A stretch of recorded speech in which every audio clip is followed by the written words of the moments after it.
अदालत में 7 लड़के बयान देते हैं कि हाँ हमने लूट की है, गैंग रेप किया है, लेकिन हमें याद नहीं है कि हमने कितनी लड़कियों के साथ गैंग रेप किया है। ये 7 दोस्त थे जो दिहाड़ी मजदूर थे, दिन में ठेला लगाते, अलग अलग काम करते, शाम को एक जिम में इकट्ठा होते, वहाँ एक्सरसाइज करते, एक्सरसाइज करने के बाद वहाँ से निकलते, हाईवे पर एक जगह बैठकर ये शराब की पार्टी करते और उसके बाद वहाँ अपने शिकार के लिए बैठ जाते। जो भी वहाँ से मोटरसाइकिल या स्कूटी से गुजरता हुआ दिखाई देता, पीछा करते मोटरसाइकिलों से, उसके बाद डंडा मार के उनको रोक लेते, पति के साथ लूटपाट करते, भाई के साथ लूटमार करते, उसके बाद पति के सामने ही उसकी बीवी के साथ या भाई के सामने उसकी बहन के साथ गैंग रेप करते। 7 लोग एक बार नहीं, 2-2 बार, 3-3 बार रेप करते, कपड़े नोचते, यातनाएं देते और उसके बाद उसका वीडियो बना लेते और कहते हैं कि अगर तुम लोगों ने पुलिस में शिकायत की तो फिर पूरे देश में इस वीडियो को वायरल कर दूंगा। रोज लड़कियां शिकार हो रही थीं, मगर कोई भी लड़की हिम्मत नहीं कर पा रही थी इन शैतानों के खिलाफ बयान देने का। फिर ये पुलिस के हाथ कैसे लगे, कैसे इस पूरे मामले का खुलासा हुआ, सभी आरोपी गिरफ्तार किए गए, हाईकोर्ट ने इनकी जमानत रद्द कर दी और अब बहुत जल्दी इनके खिलाफ फैसला आने वाला है और सबको उम्मीद है कि ऐसे शैतानों को फांसी की सजा जरूर मिलेगी। मैं हूं परवेज अहमद, आप देख रहे हैं इस कहानी का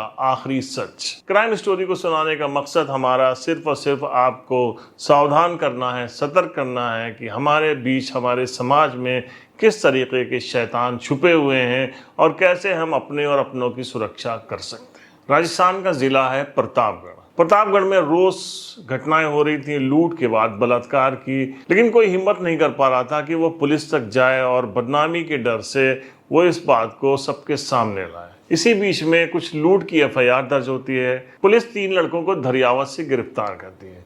जब इनको गिरफ्तार करती है और पुलिस को इनके पास से मोबाइल फोन बरामद होते हैं, पुलिस जब इन मोबाइल फ़ोन को चेक करती है तो उसके होश उड़ जाते हैं। उसमें बहुत सारी लड़कियों के अश्लील वीडियो थे, उनके साथ रेप करते हुए, उनके कपड़े फाड़ते हुए, उनको यातनाएं देते हुए, उनके साथ खिलखिलाकर मज़े करते हुए ऐसे बहुत सारे वीडियोस थे, उनको धमकाते हुए कि अगर तुम पुलिस के पास गई तो तुम्हारी बदनामी कर देंगे, ये वीडियोस वायरल कर देंगे। पुलिस उनसे पूछताछ करती है तो वो लड़के कहते हैं कि हाँ हम लोगों ने जो है वो गैंग रेप किए हैं, लेकिन अब कितने लड़कियों के साथ किए हैं, कौन कौन कहाँ की थी, हमको कुछ भी याद नहीं है।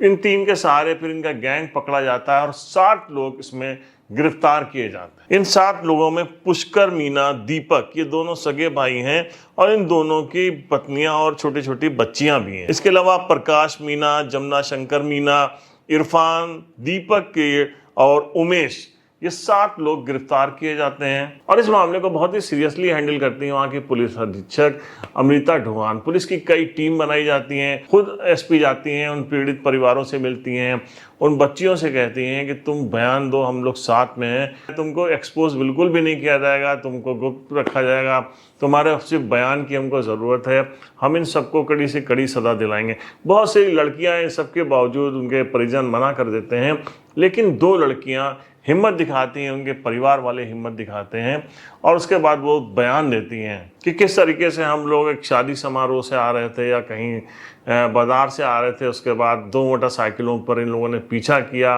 डंडे मारकर जो है वो हमको गिरा दिया, पति के साथ या भाई के साथ लूटपाट की है। लूटपाट करने के बाद सब लोगों ने मिलकर गैंग रेप किया। जनवरी 2022 को ये सब गिरफ्तार किए गए थे। इसके बाद इनके साथ बहुत सारे सबूत इकट्ठा किए गए। हम बताएंगे इस मामले में जो वकील हैं वो क्या कहते हैं। सामूहिक बलात्कार के इन दोनों प्रकरणों में अभियुक्त गणों को पूर्व में लूट की योजना बनाते हुए पुलिस द्वारा खंडर से गिरफ्तार किया गया था और उसी गिरफ्तारी के दौरान ये मोबाइल जब्त हुए थे और इस प्रकरण में उनको फॉर्मल गिरफ्तार करके उस जब्ती को और उसमें देखने से ये सारी घटनाक्रम सामने आया है और इन अभियुक्तों के विरुद्ध पूर्व में 4, 5, 3 इस प्रकार अलग अलग मामले गंभीर धाराओं में है। सारे अभियुक्तों के विरुद्ध पुराने प्रकरण भी हैं और ये अभियुक्त अपने मौज शौक के लिए छोटा मोटा काम करते थे, मौज शौक के लिए इस प्रकार की घटना को अंजाम देते थे। ये अभियुक्तों की पढ़ाई कहाँ तक हुई और क्या काम करते थे? इसमें से कहीं कोई सब्जी बेचता था, कोई पेंटिंग का काम करता था। ये करीब 10वीं 11वीं करीब पढ़ाई किए हुए लड़के हैं जिन्होंने ये इस घटना को संयुक्त रूप से योजना बना करके अंजाम दिया। तो अभियोजन पक्ष की ओर से तकरीबन 145 दस्तावेज हमने प्रदर्शित करवाए हैं और एक में 24 गवाह है, एक में 28 गवाह है, हमने माननीय न्यायालय में प्रस्तुत किए हैं और न्यायालय ने हमारे अभियोजन की स्टोरी को कंप्लीट करते हुए प्रकरण को बयान मुलजिम में और उसके बाद डिफेंस काउंसिल की ओर से जो प्रस्तुत किए जाने वाले गवाहों के लिए रखा है और उसके बाद बहस होगी। इस प्रकरण में माननीय उच्च न्यायालय में भी अभियोजन पक्ष की ओर से 2 बार उपस्थिति दी गई, चूंकि माननीय उच्च न्यायालय ने इसमें स्टेटस रिपोर्ट मांगी थी और हमारी बात से संतुष्ट होते हुए उच्च न्यायालय ने भी मामले की गंभीरता को देखते हुए अभियुक्त गणों को अभी तक जमानत का लाभ नहीं दिया है। तो इन मामलों में एक में 24 गवाह हैं, एक में 28 गवाह हैं। बहुत सारे साक्ष्य पुलिस ने इकट्ठा किए हैं, बड़ी मेहनत की है पुलिस ने। हाईकोर्ट ने भी इनकी जमानत रद्द कर दी है और बहुत जल्दी इनके ऊपर फैसला आने वाला है। और जैसा कि सभी जो पीड़ित परिवार हैं ये लोग उम्मीद कर रहे हैं और समाज के बहुत सारे लोग, समाज सेवी, सबकी मांग है, सब उम्मीद भी कर रहे हैं कि कम से कम इन लोगों को फांसी की सज़ा दी जाए।